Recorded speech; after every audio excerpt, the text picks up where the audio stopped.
الحمد لله الذي ذي العزة والعلا والصلاة والسلام على سيد الأنبياء شمس الضحى بدر الدجى نور الهدى منبع الجود والعطاء أما بعد أعوذ بالله من الشيطان الرجيم بسم الله الرحمن الرحيم قل إن كنتم تحبون الله فاتبعوني يحببكم الله صدق الله العظيم وصدق رسوله النبي الكريم إن الله وملائكته يصلون على النبي يا أيها الذين آمنوا صلوا عليه وسلموا تسليما اللهم صل على سيدنا ومولانا محمد معدن الجود والكرم وآله وبارك وسلم الصلاة والسلام عليك يا رسول الله وعلى آلك واصحابك يا حبیب اللہ. سارے حضرات درود شریف پڑھیے. الصلاۃ والسلام علیک یا نبی اللہ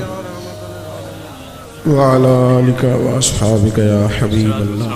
تمام تعریف حمد و ثنا اللہ تعالیٰ جل جلالہ کے لیے. ہر قسم کے درود و سلام نبی رحمت صلی اللہ علیہ وسلم کی ذات والا صفات کے لیے. حمد و صلات کے بعد علی مرتبہ ذی وقار علماء کرام، حاضرین و سامعین، محفل میلاد مصطفیٰ صلی اللہ علیہ وسلم میں اور آپ حاضر ہیں. یہ دعا فرمائیں اللہ تعالی ہم سب کو دین کے ساتھ اخلاص کی توفیق عطا فرمائے. اللہ تعالی ریاکاریوں سے، بناوٹوں سے اور ذاتی شہرت سے ہم سب کو محفوظ رکھے. عزیز دوستو، انسان نے اپنا اپنا معیار عزت کے لحاظ سے چن لیا ہے. کچھ لوگ یہ سمجھنے لگے ہیں کہ شاید بہت زیادہ لوگ جس کو جانے وہ آدمی بڑا عزت والا ہوتا ہے، حالانکہ بدنام جو ہوں گے تو کیا نام نہ ہو. کیا بات ہے. کچھ لوگ سمجھتے ہیں کہ بہت زیادہ پیسہ ہو تو پھر انسان عزت والا ہے. کچھ کا خیال یہ ہے کہ جس کو سارے لوگ رستہ چھوڑ کے سٹیج پہ لے جائیں وہ شاید زیادہ باعث عزت ہے.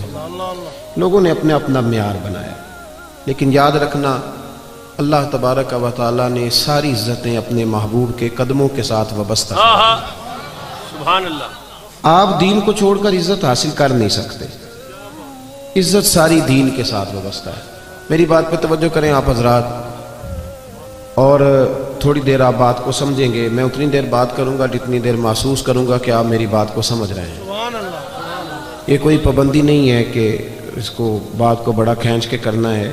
اعلیٰ حضرت رحمۃ اللہ نے لکھا ہے جس نے لوگوں کا وقت ضائع کیا اس نے بھی حساب دینا ہے. تو کوئی بات اس لیے بار بار نہیں دہرائی جائے گی کہ گھنٹہ یا سوا گھنٹہ پورا کرنا ہے. بات ایک آپ سے عرض کرنی ہے، جو عنوان میرے ذمہ لگایا گیا اس پر کچھ بات عرض کرنے کی کوشش کرنی ہے. یہ یاد رکھیں کہ انسان جتنی مرضی بھی ملمہ سازی کر کے اپنے آپ کو بڑا کرنے کی خود کوشش کرتا ہے نا، وہ اتنا پیچھے ہٹتا جاتا ہے. عزتیں، وقار، یہ ہے ہی اللہ کے پاس، اور اللہ جس کو چاہتا ہے عطا فرماتا ہے. ساری دنیا مل کے کسی شخص کو باعزت کرنا چاہے تو کر نہیں سکتی، اور سارے لوگ مل کے کسی کو رسوا کرنا چاہے تو کر نہیں. ہمارے ہاں نا بہت زیادہ جھوٹ آ گیا، بہت زیادہ. نفس نے جب تک غلبہ کیا نا لوگوں پہ تو عجیب و غریب سی کشمکش ہے، نہیں سمجھ نہیں آتی. پہلے یہ حال ہوتا تھا کہ لوگ سچائی میں اپنا حسن سمجھتے تھے. اب ہم جب بچی کا رشتہ دکھاتے ہیں تو کرائے کے مکان میں چلے جاتے ہیں، جھوٹ بولتے ہیں کہ یہ بھی ہے وہ بھی ہے.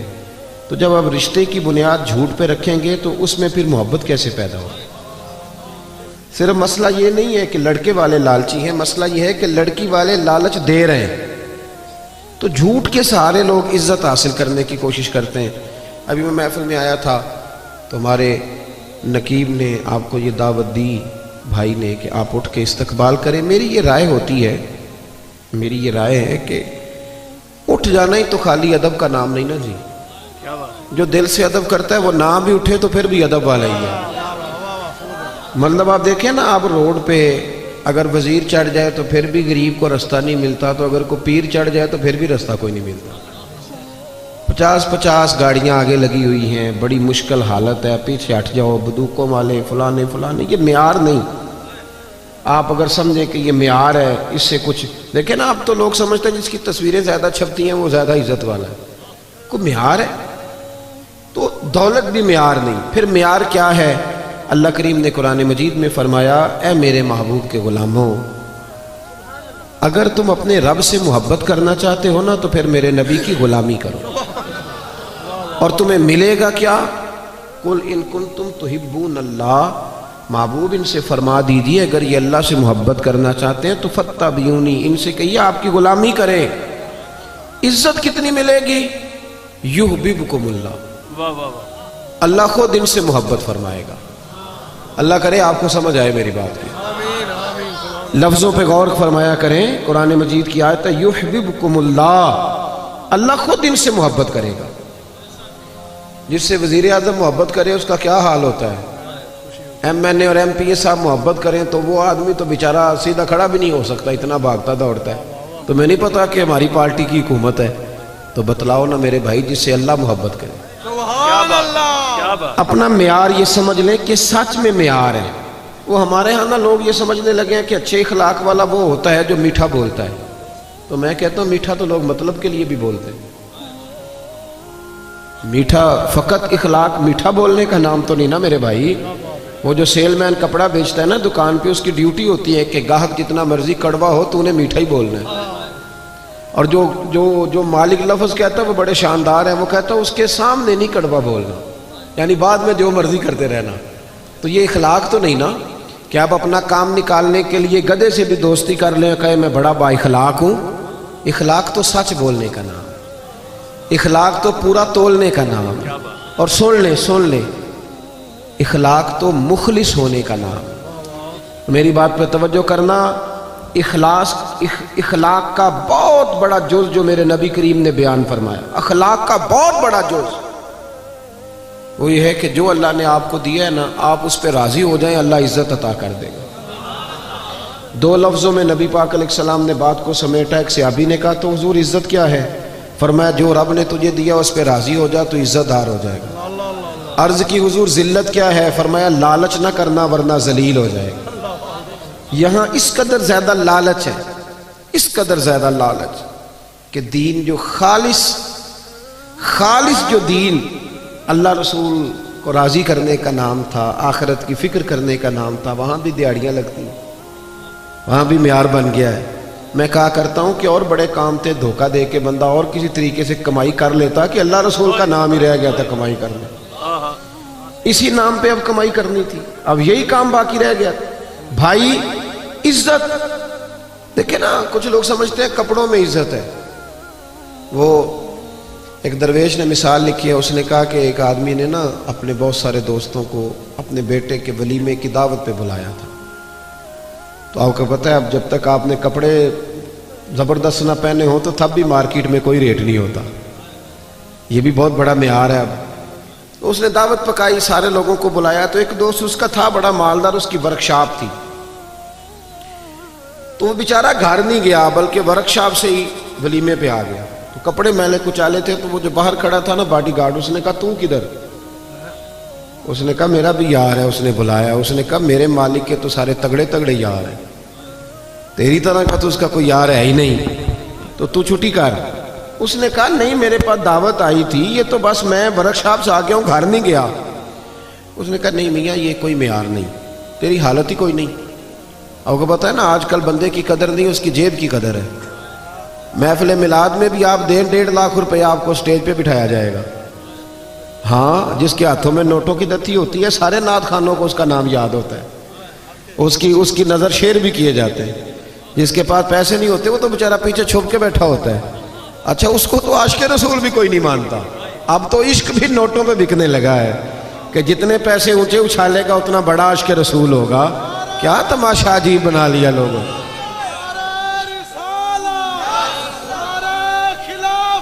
سنیں جی، اللہ آپ کو جزا دے، اللہ آپ کو سنیں میری بات۔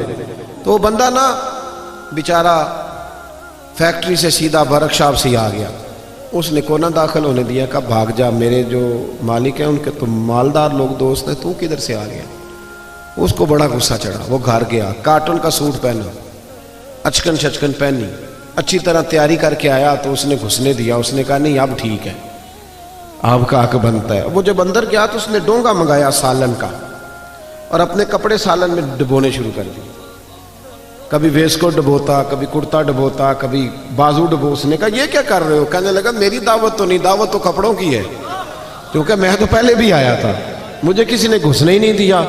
یعنی معیار کپڑے بن گئے, معیار گاڑی بن گئی. یہ عزت ہے, یہ وقار ہے ہمارا, یہ وقار ہے. یعنی پیر صاحب کے آستانے میں بھی جس کے ہاتھوں میں شاپر زیادہ ہو اس کو ذرا آگے جگہ ملتی ہے, اور جو بیچارہ غریب ہو اس کو کہتے ہیں تو جمعرات والے دن سویرے 8 بجے آنا, اس دن ذرا میری نظر زیادہ سولی ہوتی ہے, تیرے اوپر کرم کی نظر ہوگی. یہ معیار ہے, یہ طریقہ ہے. لو سنو معیار کیا ہے.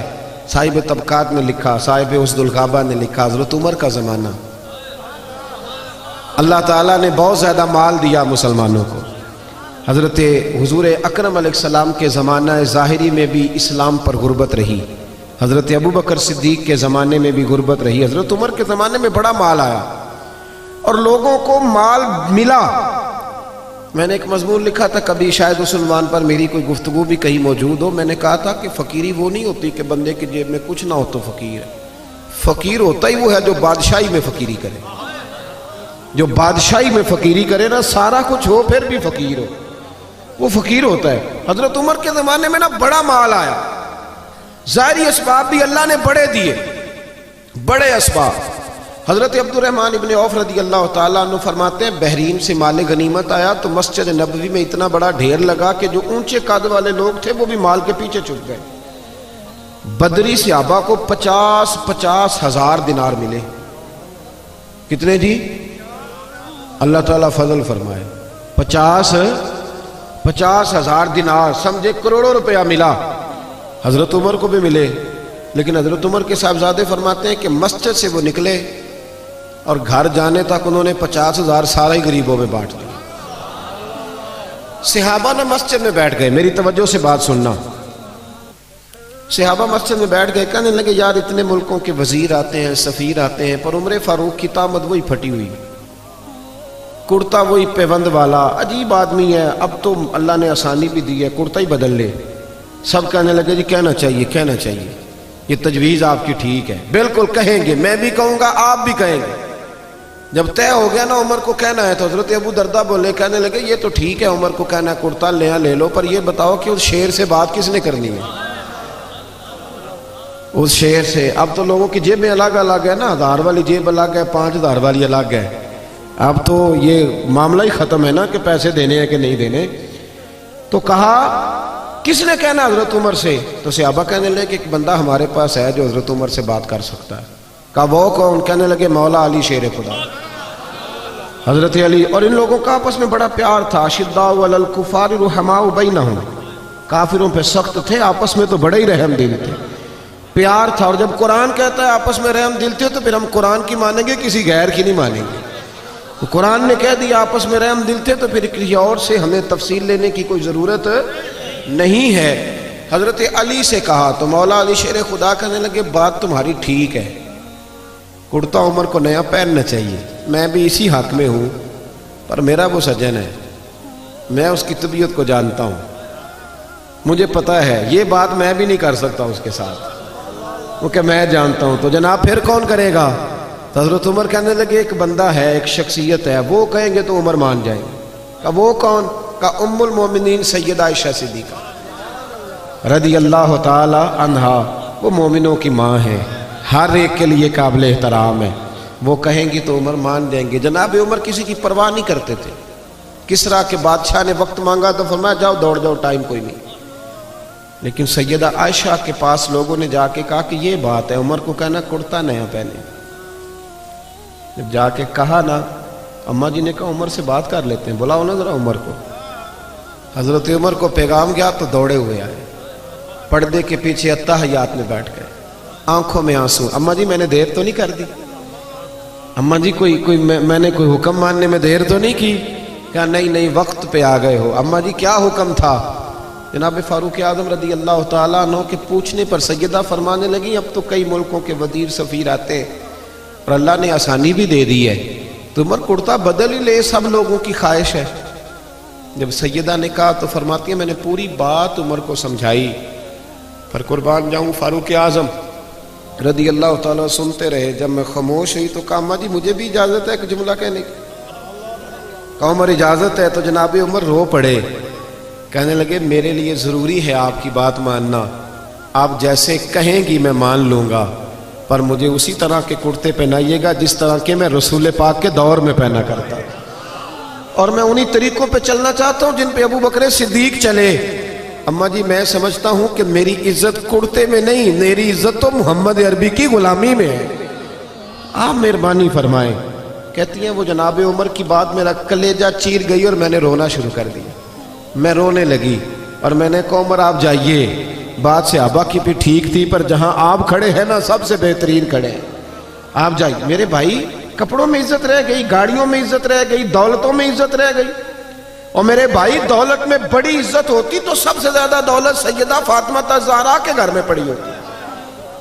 اگر مال بڑا شاندار ہوتا نا, بڑا ضروری ہوتا, تو سب سے زیادہ امام حسن اور حسین کی تجوریوں میں ہوتا. لیکن میرے نبی نے تو ہاتھ اٹھا کے دعا مانگی کہ اللہ میرے اہل بیت کو ضرورت کے مطابق روزی دینا. حضور نے, آپ کہیں ثابت کریں کہ نبی کریم نے کہا یا اللہ میرے بچوں کو زیادہ مال دے. حضور نے تو کہا اللہ ضرورت کے مطابق دے, ضرورت کے مطابق. کتنے لوگ بیٹھے ہیں مجمع میں اور سب کا دعویٰ ہے کہ ہم بڑے غریب ہیں, بڑے مجبور ہیں, لیکن کسی کی بیٹی بھی اتنا کام نہیں کرتی کہ ہاتھوں پہ چھالے پڑ جائے, پر میرے مصطفیٰ کی بیٹی نے اتنا کام کیا ہے. سیدہ فاطمہ کے بارے میں صحیح بخاری میں ہے کہ حاضر ہو کے چھالے دکھائے, یا رسول اللہ کام کر کر کے چھالے پڑ گئے, اگر ایک غلام مل جائے تو کام کاج میں ہاتھ. یہ بھی حضور کا میلاد ہے, اسے بھی ذرا سمجھو. ہم نے تو اپنے بچوں کو شہزادے بنا دیا ہے, وہ تو کوئی تنکا بھی اٹھانے کو تیار نہیں, لیکن محبوب کی وہ شہزادی جو شہزادی کونین ہے اور جنت کی عورتوں کی سردار ہے, میرے رسول پاک کی صاحبزادی نے آ کے کہا حضور چھالے پڑ گئے, کوئی غلام مل جاتا تو کام کاج میں ہاتھ بٹاتا. تو مصطفیٰ کریم نے جب چھالے دیکھ کے بیٹی کے تو آنکھوں میں آنسو آ گئے, اور آنسو پوچھ کے فرمایا فاطمہ تجھے ایک نسخہ نہ دوں. حضور حکم کریں, فرمایا 33 بار سبحان اللہ پڑھا کر, 33 بار الحمدللہ پڑھا کر, 34 بار اللہ اکبر پڑھا کر, تجھے غلام آزاد کرنے کا ثواب ملے گا. پر بیٹے چکی تو نے خود ہی پیسنی ہے, آٹا تو نے خود ہی گوندنا ہے. کوئی شخص بتا سکتا ہے کہ مولا علی کی جائیداد کہاں کر کے تھی مدینے میں؟ حضرت علی کا جب تک نکاح نہیں ہوا تھا نا مسجد میں سویا کرتے تھے. یہاں تو حضرت علی کے نام پر لوگوں نے محلات تعمیر کر لیے ہیں نا. علی دے ملنگاں دے پیسے گنے ہی نہیں جاندے ہیں, ملنگ حضرت علی کے, غلام حضرت علی کے. اور کیا بات ہے دولتوں کی اور جناب صورتوں کی. حضرت علی شیر خدا کا جب نکاح ہوا تو حضرت حارثہ بن نعمان رضی اللہ تعالیٰ عنہ کا ایک مکان تھا. میری باتوں کی سمجھ آ رہی ہے آپ حضرات کو؟ تو وہ مکان عاریتاً یعنی کرائے پر نبی کریم نے لیا, اس میں سیدہ فاطمہ رہنے لگی. بھائیو عزت وہ ہے جو رسول پاک کی سنت میں ہے, عزت وہ ہے جو نبی پاک کے طریقے میں ہے, عزت وہ ہے جو حضور کے رستے پر چلنے میں ہے. یہ داڑھی ہے نا انسان کے چہرے پر, توجہ کرے میری طرف. نبی پاک نے فرمایا جب میرا غلام سفید داڑھی لے کے قبر میں جاتا ہے نا, دیکھو حضور کی سنت کی عزت. میرا عنوان یہ ہے کہ کی محمد سے وفا تو نے تو ہم تیرے ہیں, اور یہ جہاں چیز ہے کیا لوح و قلم. اس شعر کا مطلب پتہ کیا ہے؟ کی محمد سے وفا تو نے تو ہم, اس کا کیا مطلب ہے؟ یہ اقبال کا نا کلام ہے. پہلے انہوں نے شکوہ لکھا تھا, پھر جواب شکوہ, اور جواب شکوہ میں وہ یہ کہتے ہیں کہ یہ نا اللہ کی طرف سے مجھے الہام ہو رہا ہے, یعنی میرے دل میں باتیں آ رہی ہیں اللہ کی طرف سے. تو ان میں آخری بات گویا اقبال کہتے ہیں کہ عالم تصورات میں اللہ نے مجھ سے کہا ہے, عالم تصورات میں رب نے کہا ہے کی محمد سے وفا تو نے تو ہم تیرے. اللہ فرماتا ہے اگر محبوب کا غلام بنے گا تو پھر میں تجھ سے محبت کروں گا, یعنی وہی والی آیت جو میں نے پڑھی یحببکم اللہ. اور فرمایا یہ جہاں چیز ہے کیا. شعر ساری زندگی سنتے ہیں نا, سمجھتے نہیں نا جی. لوح و قلم, قلم سے نصیب لکھے جاتے ہیں, قلم سے لوح محفوظ پر نصیب لکھے جاتے ہیں. تو اللہ فرماتے ہیں اگر نبی پاک سے وفا کرو گے نا تو نصیب نہیں لکھوں گا, قلم ہی تمہیں دے دوں گا, جس طرح کا دل کرے اپنا نصیب لکھ لینا. لوح و قلم, میں تجھے قلم دے دوں گا نا تو اپنی مرضی سے لکھ لینا, تو لکھ لینا, رب تجھے عطا کر دے گا.